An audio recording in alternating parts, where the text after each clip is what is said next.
Recently R Madhavan की Rocketry movie का trailer launch हुआ है, जो कि great Indian scientist Nambi Narayanan ji की स्टोरी पर बेस्ड है और जिसका ट्रेलर देखकर प्राइम मिनिस्टर नरेंद्र मोदी जी ने आर माधवन और नम्बी नारायणन जी को मिलने के लिए बुलाया था।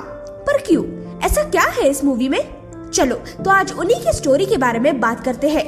तो तैयार हो जाओ, ये है फैक्ट स्टार, जहां आपको मिलेंगे मजेदार फैक्ट्स लगातार। इसरो के टॉप साइंटिस्ट नम्बी नारायणन बचपन में काफी अच्छे स्टूडेंट थे।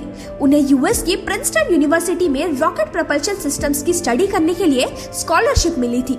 साथ ही उन्हें नासा को ज्वाइन करने की ऑफर भी मिली थी, लेकिन नम्बी नारायणन एक ट्रू इंडियन पेट्रियट थे, इसीलिए उन्होंने 1 साल बाद इंडिया में आकर इसरो को ज्वाइन किया।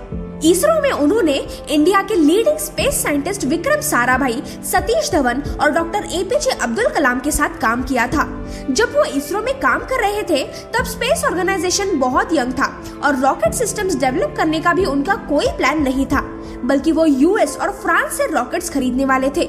लेकिन बाद में उनका प्लान चेंज हुआ और mister Narayanan Indian rockets develop करने के प्रोजेक्ट को लीड करने लगे। एज अ साइंटिस्ट उन्होंने बहुत हार्डवर्क किया, लेकिन फिर नवंबर 1994 में उनकी लाइफ एक झटके में ही पूरी तरह बदल गई, जहां कुछ कॉन्स्पिरेसी की वजह से उन्हें पुलिस ऑफिसर्स ने अरेस्ट कर लिया। तो हुआ ये था कि मिस्टर नारायणन को अरेस्ट करने के 1 महीने पहले केरला पुलिस ने मालदीव्स की एक महिला मरियम रशीदा को वीजा एक्सपायर होने के चार्जेस लगाकर अरेस्ट किया था और उसके कुछ हफ्तों बाद ही उसकी फ्रेंड फौजिया हसन को भी अरेस्ट कर लिया। पुलिस के बिना प्रूफ के थ्योरीज को सुनकर लोकल न्यूज़पेपर्स ने ये रिपोर्ट किया कि वो मालदीव्स की महिला नम्बी नारायणन जी की मदद से इंडिया के रॉकेट सीक्रेट्स पाकिस्तान को बेच रही है। लेकिन ये सारे एलिगेशंस बेसलेस थे, यानी इस पर कोई भी प्रूफ नहीं था। नम्बी नारायणन जी को कोर्ट के जुडिशियल कस्टडी में रखा गया था और फिर कुछ ही महीनों में मीडिया ने नम्बी नारायणन जी की सारी डिग्निटी और रेपुटेशन की धज्जियां उड़ा दी थी और बहुत सारे इल्जाम लगाकर उन्हें देशद्रोही घोषित किया गया। पुलिस ने मिस्टर नारायणन जी को बहुत मारा और स्ट्रेट 30 आवर्स के लिए उन्हें खड़े रहकर सवालों के जवाब देने के लिए कहा था। इतना ही नहीं, उनसे लाई डिटेक्टर टेस्ट भी करवाए गए थे, जबकि वो इंडियन कोर्ट्स में एज एविडेंस एक्सेप्ट भी नहीं होते। इतने ग्रेट साइंटिस्ट को उन्होंने हाई सिक्योरिटी प्रिजन में डाल दिया था। मिस्टर नारायणन ने पुलिस को ये भी कहा कि रॉकेट सीक्रेट्स ऐसे पेपर पे लिख के नहीं ट्रांसफर किए जा सकते, जो कि सच था, क्योंकि जिस टेक्नोलॉजी को वो डेवलप कर रहे थे, क्रायोजेनिक टेक्नोलॉजी, वो उस समय इंडिया में एग्जिस्ट ही नहीं करती थी।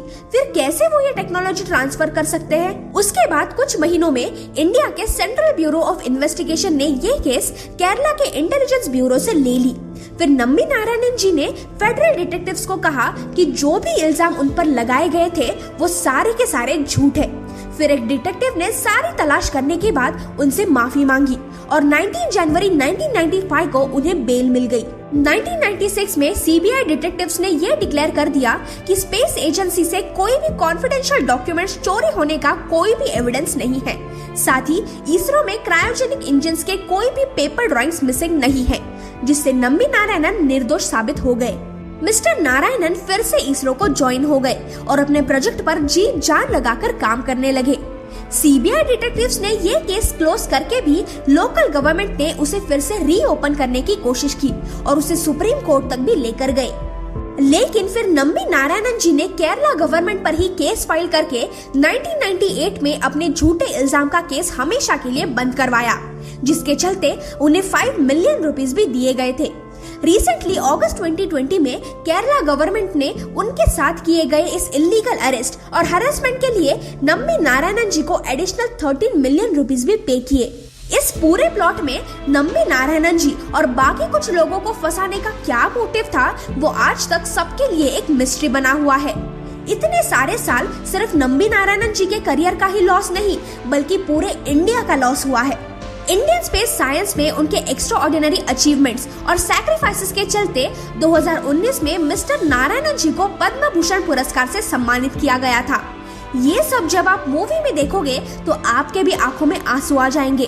तो अगर आपको पॉसिबल हुआ तो रॉकेटरी मूवी जरूर देखना, या फिर पहले ट्रेलर ही देख लो, जो कि ऑलरेडी लॉन्च हो चुका है। और आपको ट्रेलर कैसा लगा ये मुझे कमेंट्स में जरूर बताना।